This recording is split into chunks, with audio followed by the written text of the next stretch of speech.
Hi folks, Vipin here. I'll be making a video about how the railway budget actually happens. Now, I'll try to keep the video as simple as possible and I'll not get into the technical aspect of this.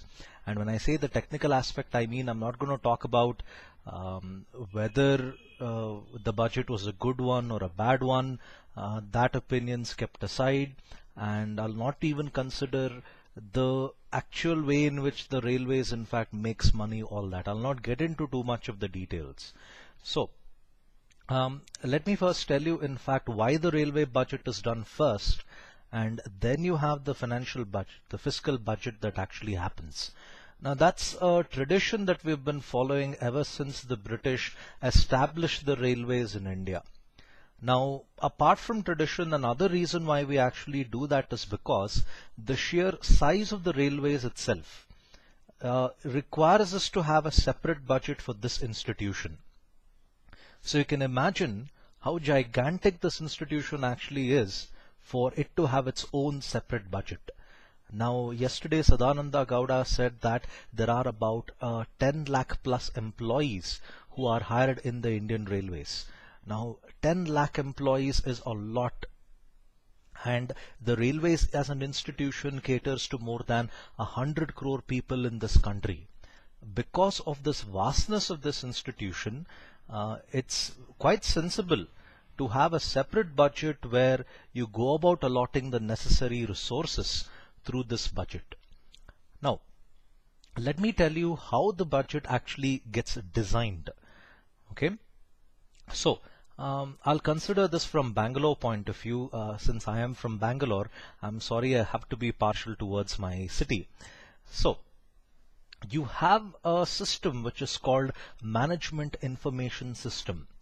Now you guys might have studied that in your graduation, and this is where you actually see the importance of Management Information System.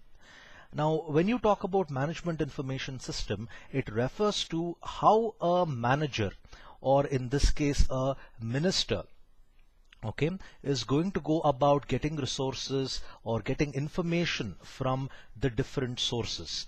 Now, the different sources here are, for example, the various stations that are there in the entire country. Now, for example, if I consider the Bangalore station, now Bangalore happens to be a pretty major junction.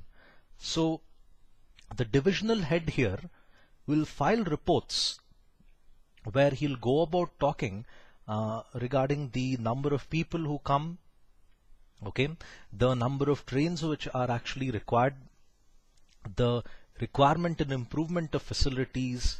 All that is something that is discussed by the divisional managers. Now they go about publishing a report from their side. That is, they say that okay, in Bangalore station we need the following. Now, for example, the number of people who travel from Mysore to Bangalore on a daily basis is a lot. So the divisional manager could actually publish a report saying, last year we had about 10,000 people every day coming from Mysore to Bangalore for work. Now this year the increase in passengers is from 10,000 to say 20,000. That's nearly that's about 100% improvement in the number of people coming from Mysore to Bangalore. Now he could go about showing the statistics. It's not difficult. You can show the ticket sales, and you can always show there is an increase in the number of people coming from Mysore to Bangalore for work. So you can show that okay, the number of trains right now is not adequate to support the number of people who are actually traveling. So he could go about requesting add more trains to the Bangalore-Mysore, the trains between Bangalore and Mysore. Now this is something which the divisional guys go about suggesting. Okay, the divisional guys go about suggesting this. Now again, the divisional guys will go about suggesting other things, like for example, the station requires improvement in terms of infrastructure. You will always find that because since the number of people who travel in the railways is a lot, the infrastructure needed for the system is obviously going to be a lot.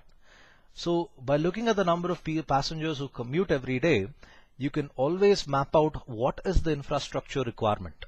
Say more senior citizens are traveling, you have differently abled people who are traveling, so we need a mechanism, a ramp for getting their wheelchairs on board. You can also request that, okay, a specialized train or a mechanism where people who are using a wheelchair can actually get on board. By looking at all these things that happen on a daily basis, these guys go about publishing a report to the railway minister. Now, the railway minister has a bit of a challenge. It's not always possible to listen to the demands of all the different station managers, the division managers. Now, that is obvious because the number of resources that the railway minister can allot is always limited. And people always go about making unlimited demands. So it's not really possible for the railway minister, anyone, be it Sadananda Gowda or Lalu Prasad Yadav, it's not really possible for any of them to satisfy the requirements of all the railway stations across the country. So this is one thing they could do. They can look at what are the demands they can actually satisfy, which will actually result in a big benefit to the entire country. Now, like for example, the trains increase in the number of trains from Bangalore to Mysore. Now that's going to be a big improvement because it will also give you additional revenue, because more passengers mean, of course, more revenue for the Indian Railways. So that's something they can actually consider. So they could go about looking at things which is actually going to help the economy from a macro point of view. Okay, a macro point of view. This is something which they actually look at. The other things that they actually looked at is, for example, Sadananda Gowda even suggested that let's have privatization for the housekeeping services. Now, people might ask, okay, why actually go about doing that? Why have the private sector come in? Now, my argument for that is, when you have the private sector actually take up housekeeping, they will certainly do a better job. I've seen professional housekeeping services and they are outstanding. So, if Sadananda Gowda were to take up these services, you will see that the train systems in India are a lot cleaner than what they were before.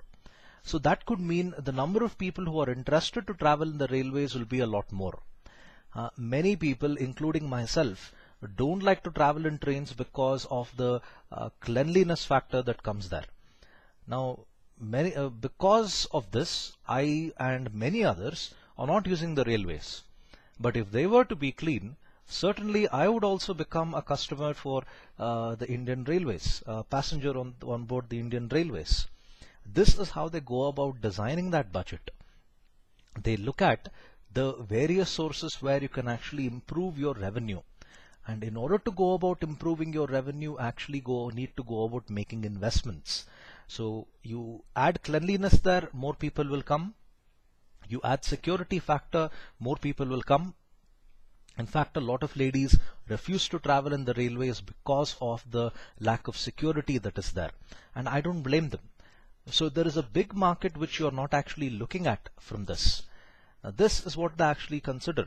Let's improve the security, more women will come. So when more women actually travel, of course, it means more revenue. This is what they actually look at when they go about designing the budget.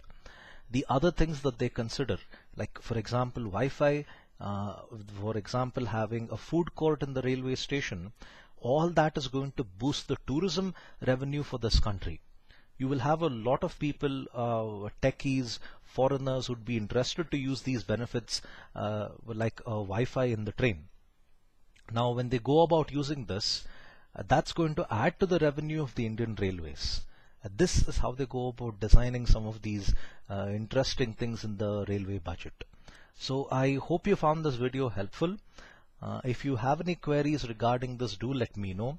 I've tried to keep the video as short as possible because I really don't want to get into the technicals of how the budget works, because that is a bouncer for a lot of people and I don't really want to bore you all with that.